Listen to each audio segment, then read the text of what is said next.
wabarakatuh. Perkenalkan, nama saya Anasia Nifimadita, nomor absen 3 di kelas 9A. Di sini saya akan menjelaskan tentang perjuangan fisik mempertahankan NKRI, yaitu pertemuan Medan Area dan Bandung Lautan Api. Materi yang akan saya sampaikan yaitu pertemuan Medan Area dan Bandung Lautan Api. Yang pertama, pertemuan Medan Area adalah sebuah peristiwa perlawanan masyarakat terhadap sekutu yang terjadi pada Medan, Sumatera Utara.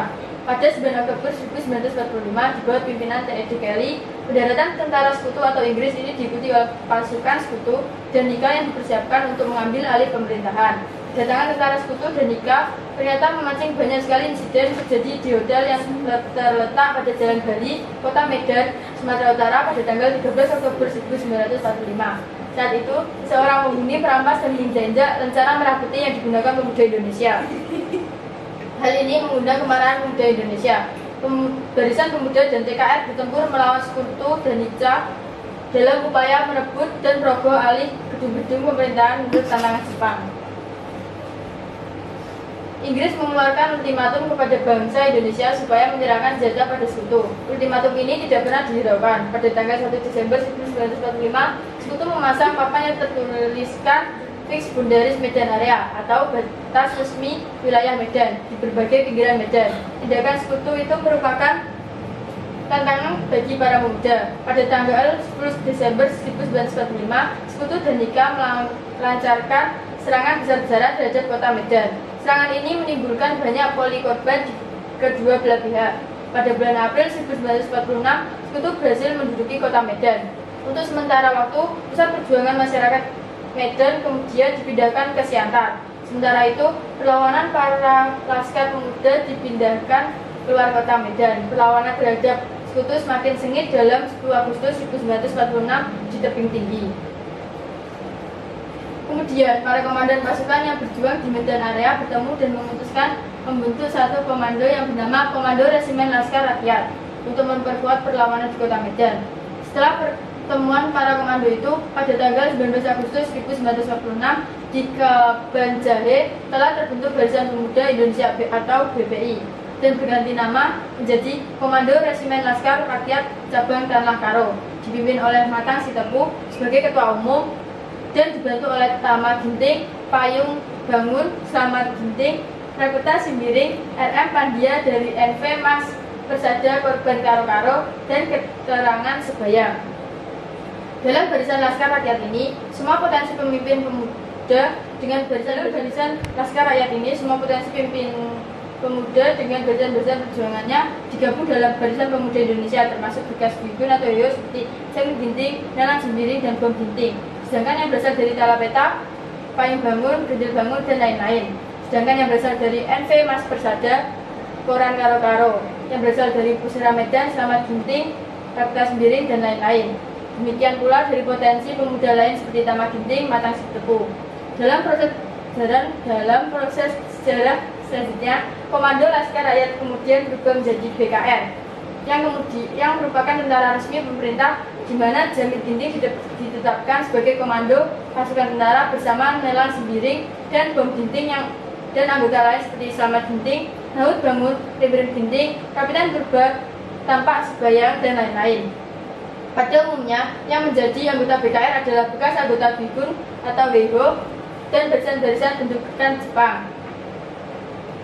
Jamil Ginting merupakan bekas komandan Peleton Bigun yang ditunjuk menjadi komandan batalion BKR Tanah Karo.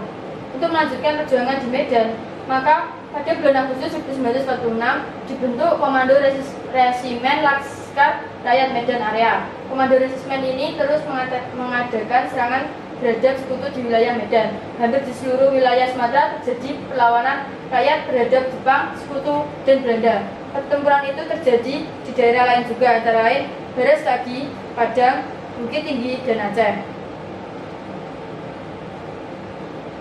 Materi selanjutnya adalah Bandung Lautan Api.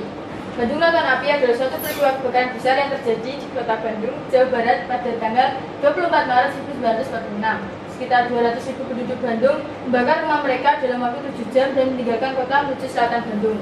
Pembakaran tersebut dilakukan untuk mencegah tentara sekutu dan Nika Banda agar tidak menggunakan Bandung sebagai markas besar bagi pasukan militer mereka. Yang selanjutnya, tanggal penting 12 Oktober 1945. pasukan Inggris, Brigade McDonald, dan tentara Belanda tiba di kota Bandung. Mereka menuntut agar seluruh senjata api yang ada di tangan penduduk diserahkan pada mereka. Selain menuntut senjata, mereka juga meminta untuk membebaskan tentara Jepang dan tawanan Eropa.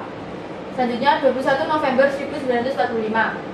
Pada malam tanggal 21 November, Tentara Keamanan Rakyat atau TKR dan badan-badan perjuangan melancarkan serangan terhadap kedudukan Inggris di bagian utara, termasuk Hotel Homan dan Hotel Preanger yang mereka gunakan sebagai markas.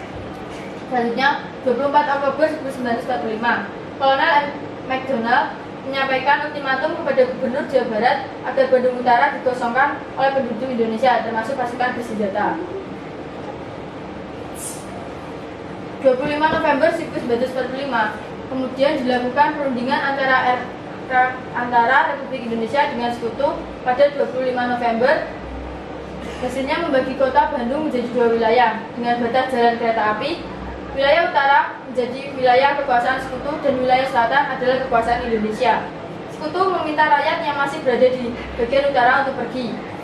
Pada tanggal 23 Maret 1946, tentara Sekutu di bawah komando Kolonel McDonald mengeluarkan ultimatum kedua. Bandung Selatan harus dikosongkan oleh rakyat sipil dan militer Indonesia. Tuntutan itu tentu ditolak dengan keras oleh TRI. Kemudian pada tanggal 23 Oktober 1946 pada pukul 9 malam, bumi hangus kota pun dilakukan sebagian, yakni di Bancewi, Cicadas, Braga, dan Tegalega. Dan gedung pertama yang dibakar adalah Bank Rakyat.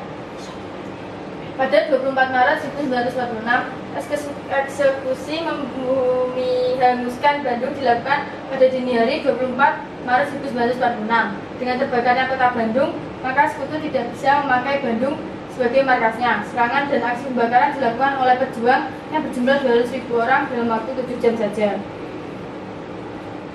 Sekian presentasi dari saya, terima kasih. Maaf bila ada kesalahan kata. Wassalamualaikum warahmatullahi wabarakatuh.